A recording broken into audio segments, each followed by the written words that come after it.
Bonjour à tous, nous sommes le vendredi 26 novembre, au programme de votre JT cette semaine. Jeudi 25 novembre, c'est la journée internationale contre les violences faites aux femmes. Mardi, nous étions à l'Ariane pour le débat théâtral « Silence, on frappe ». Puis nous parlerons secourisme. Les professionnels vélisiens de la petite enfance ont bénéficié d'une formation au premier secours avec l'association A3S Vélizy. Enfin, mercredi 24 novembre a eu lieu l'avant-dernier conseil municipal de cette année 2021. On vous fait un débrief. Jeudi 25 novembre, c'est la journée internationale pour l'élimination des violences faites aux femmes, violences au sein du couple, violences sexuelles, outrages sexistes, harcèlement, mariage forcé. Il existe de nombreuses formes de violences sexuelles et sexistes envers les femmes. Selon l'ONU, près d'une femme sur 3 a subi des mauvais traitements au cours de sa vie. Mardi 23 novembre, la compagnie Entrée de jeu était à l'Ariane pour un débat théâtral « Silence, on frappe » sur le thème des violences conjugales qui ont augmenté de 10% en 2020 selon les derniers chiffres du ministère de l'Intérieur. Environ 87% des victimes de ces violences sont des femmes. Une cinquantaine de spectateurs étaient présents mardi 23 novembre à l'Ariane pour le spectacle Silence, on frappe de la compagnie Entrée de jeu. Bonsoir à tout le monde. On est ravis d'être là ce soir avec vous. Merci de vous être déplacés si nombreuses et nombreux pour assister à notre débat théâtral qui s'intitule donc « Silence, on frappe » et l'emprise de l'homme sur elle. Il dit « Mais pourquoi tu fais cette tête ?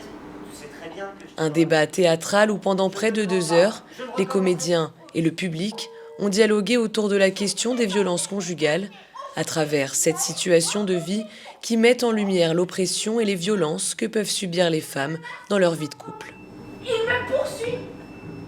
Mais dites-moi, madame, quand le cauchemar il va s'arrêter. Si personne ne fait rien, ça va continuer. Pour écrire cette pièce, les comédiens de la compagnie Entrée de jeu s'inspirent de situations et témoignages recueillis sur le terrain.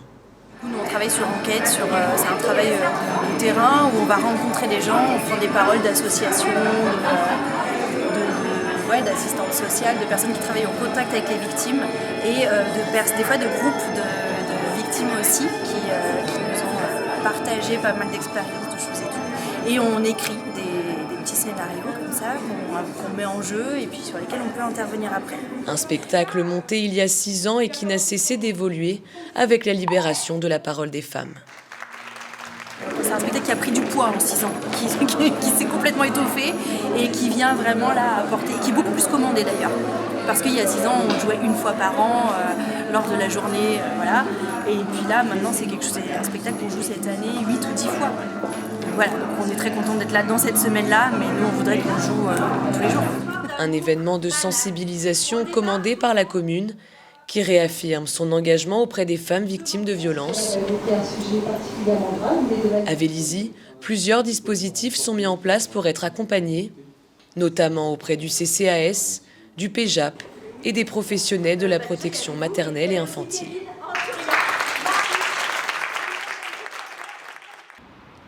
20 000 décès pourraient être évités chaque année si plus de personnes étaient formées aux gestes de premier secours et de secourisme. C'est ce qu'affirme la Croix-Rouge française. Et toujours selon cette association, 29% des Français ne maîtrisent pas les gestes de premier secours et de secourisme. À Vélizy, les professionnels véliziens de la petite enfance se sont réunis à la mairie pour bénéficier d'une formation au premier secours et au secourisme avec l'association A3S Vélizy. Et je suis certaine qu'à l'issue de ce reportage, vous aurez appris de nouvelles techniques qui peuvent sauver des vies. C'est tout de suite. Le 19 novembre, tous les professionnels véliziens de la petite enfance se sont regroupés pour divers ateliers et formations dans toute la ville. C'est une volonté de toujours rester dans une dynamique de formation, au-delà des formations qui sont dispensées par le CNFPT ou autres, et de faire quelque chose aussi sur site qui réunit un peu tout le monde aussi, de partager un moment ensemble. On pense que c'est nécessaire aussi pour les équipes. En matière de premier secours, la France reste à la traîne. Seuls 27% de la population est initiée aux gestes qui sauvent. Vélizy compte 3 associations de secourisme, dont l'association Secourisme, Sauvetage et Sécurité, A3S Vélizy. L'association dispense des formations initiales et continues, avec toujours plus de simplification pour toucher le plus large public. les assistantes maternelles et autres personnels des structures vélisiennes ont pu remettre à jour les connaissances apprises lors de leur formation au PSC1. C'est important de participer à la formation continue quand on a déjà été formé initialement, parce que le secourisme évolue. Mais il y a aussi qu'on ne le pratique pas tout le temps. Donc on a eu une information il y a peut-être 1 an, 2 ans, 3 ans, voire plus pour certains. Et du coup, ça permet de remettre un petit peu d'actualité ce qu'on a pu voir auparavant. La pratique régulière de ces gestes sur nourrissons est donc nécessaire pour apprivoiser ces différentes peurs. La peur, oui, de casser des côtes, la peur de mal agir, ou la peur d'amplifier le problème en fait. Et puis ce ne sont pas nos enfants. Quand on fait des formations, les gens, on essaie d'aller au plus proche de la réalité. Donc on va mettre en place des cas pratiques où on a du maquillage, où on met en place des situations et, entre guillemets, un petit peu de stress pour faire comme si c'était vrai. Personne n'est capable de dire aujourd'hui comment il réagira face à une action de secours, parce qu'on est tous les uns les autres différents. Est-ce que certains vont réussir à se mettre dans une bulle, à se rappeler ce qu'on a fait, et c'est pour ça qu'on insiste énormément sur les cas pratiques, ou alors tout simplement se mettre en panique.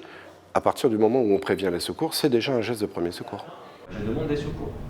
Ok, je vois, je fais, je demande. Ça, c'est des choses qui viennent de l'armée, qui sont des choses très simples pour essayer d'avoir une certaine mécanique. Et on va revenir sur la désobstruction aiguë des voies aériennes, c'est-à-dire les gens qui s'étouffent en ayant avalé quelque chose de travers. Effectivement, les désobstructions, par exemple, on va partir sur 5 claques dans le dos, enfin maximum 5 claques dans le dos. Et puis ensuite, si on voit qu'il n'y a toujours rien de sorti, on va partir sur les compressions abdominales. Quand on dit 5 compressions ou 5 claques dans le dos, c'est pas genre 5 d'un coup, c'est une claque dans le dos, on voit, c'est pas sorti, on en refait une deuxième, etc. À chaque fois, on vérifie. Et pareil pour les compressions. Donc ça, c'est par exemple pour les désobstructions. Il pleure pas, d'accord. Il va se crisper, d'accord. Il va se contracter. Et visuellement aussi. Voilà, la coloration qui va changer. Donc là, par rapport à la morphologie, vous allez adapter en fait le nourrisson. Vous allez le mettre à califourchon sur votre avant-bras.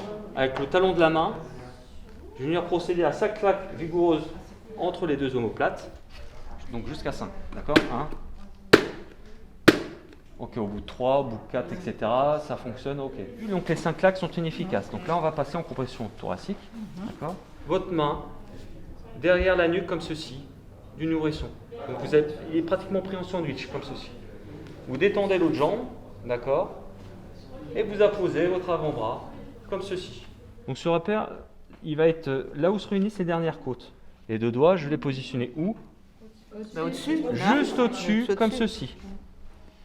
D'accord ? 2, 3. Au bout de 3, au bout de 2 ou 4, j'entends, il pleure, etc. J'arrête la manœuvre, d'accord ? Mais là, je vais jusqu'à 5 si je vois que ça ne fonctionne toujours pas. Si au bout de 5, ça ne fonctionne toujours pas, qu'est-ce qu'on fera ? Donc là, on va recommencer la même manœuvre, seulement on va éviter de surélever le nourrisson parce que tout ce qu'on a fait auparavant, ça ne servait à rien si le corps étranger redescend. Ouais. Faites-vous plaisir. D'accord ? Il respire plus. Il a mis un truc dans sa bouche, mais il respire plus. Alors, on va faire déjà les premiers gestes. Hop, on va le retourner. Hop.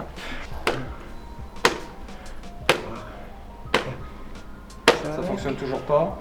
Non, rien ne sort. Tu as appelé les secours ? Oui, j'ai appelé les secours. Ok, ça fonctionne, t'entends que ça pleure. Oui, c'est bon. Ok. C'est bon, tout est redevenu normal. C'est bon, impeccable. Donc là, les secours sont avisés. Qu'est-ce que tu fais d'autre après ? Je vais la mettre dans une position confortable. Ouais. Voilà, je vais le récupérer, ouais. Le rassurer, ouais. Et éventuellement le redonner à la maman. Si vous aussi vous souhaitez être initié, des formations sont à votre disposition auprès de vos associations vélisiennes. Ce mercredi 24 novembre s'est tenu l'avant-dernier conseil municipal de cette année 2021. 17 délibérations étaient à l'ordre du jour pour cette nouvelle soirée municipale et parmi elles, le rapport égalité hommes-femmes présenté par Joanne Le Danseur, chargé des affaires générales et des ressources humaines. Mais le grand sujet abordé lors de cette soirée et qui a fait débat, c'est justement le débat d'orientation budgétaire pour l'année 2022.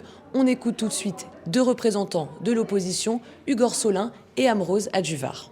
Sur la préoccupation logement de la ville, en fait, Donc là, on s'aperçoit qu'il y a toujours une orientation budgétaire qui est de budgéter des pénalités. Donc on est hors la loi, la ville est hors la loi tout simplement, et va payer des amendes comme chaque année parce qu'elle ne construit pas assez de logements sociaux. Voilà. Donc ça, c'est quelque chose dont les plus fragiles à Vélizy vont pâtir comme à chaque fois. Ça, c'est un premier point. Un autre point, et on n'a qu'une présentation financière en fait des orientations de la ville.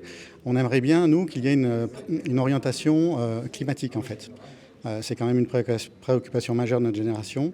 Et par exemple, connaître l'empreinte carbone de la ville à l'heure actuelle, savoir ce qu'elle a été et ce qu'elle peut devenir, et en fonction mettre des objectifs, ça c'est quelque chose qui peut être très, très positif. C'est le débat traditionnel avant le vote du budget qui aura lieu le mois prochain.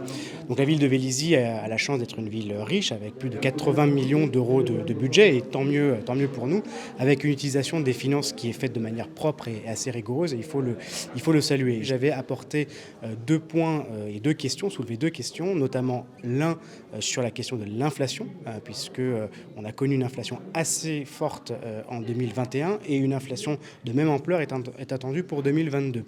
Ce qui fait que j'ai légitimement posé la question de quel serait l'impact et quel serait le budget accordé aux associations liées notamment à cet impact de l'inflation, pour ne pas qu'il y ait une perte de pouvoir d'achat pour les associations, mais également pour les foyers vélysiens, notamment sur les subventions diverses auxquelles ils ont droit, les subventions de transport ou encore le CCAS. À côté de ces questions et contestations, plusieurs projets ont été abordés lors de ce débat budgétaire. Les impôts locaux ne devraient pas augmenter pour l'année 2022 et les travaux à Louvois devraient se terminer cette même année. Des nouveaux travaux commenceront également en 2022, des aménagements de voirie, notamment sur l'avenue de Picardie et dans l'allée Jean Monnet.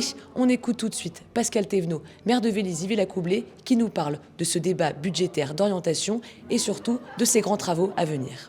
C'est vraiment la présentation de ce qu'on va avoir au niveau budgétaire le mois prochain, et ce qui permet de mettre en perspective à la fois les investissements, le fonctionnement, les nouveaux services, ce qui fait la vie vélysienne de tous les jours. Et donc là, on a de nouveaux équipements qui continuent à être développés. On a aussi le fonctionnement, puisque on a prévu le budget pour un fonctionnement 12 mois avec une vie normale, aussi au niveau des crèches, au niveau des nouveaux équipements sportifs.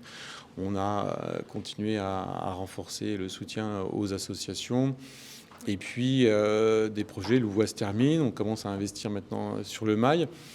Et au niveau de Mozart, pareil, là, plus des aménagements sur les espaces publics, en donnant une grande place aux piétons, aux vélos, avec les premiers aménagements, avec une grosse rénovation de l'avenue de Picardie, où là, on donne sa place à la voiture avec du stationnement renforcé mais plus facile, et une circulation douce avec, en déplaçant le bruit et des véhicules du droit des immeubles. Donc là, je pense que ça donne des perspectives sur la suite du quartier Mozart, en en faisant un quartier plus vert et le début de la coulée verte qui fera la traversée totale de Vélizy d'est en ouest.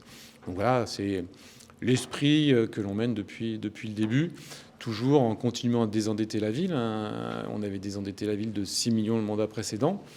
Là, on continue, donc on peut imaginer qu'on ne sera plus du tout endetté à la fin de l'année, ce qui donnera des capacités financières pour des gros investissements si à un moment on en a besoin, mais avec une gestion saine, rigoureuse.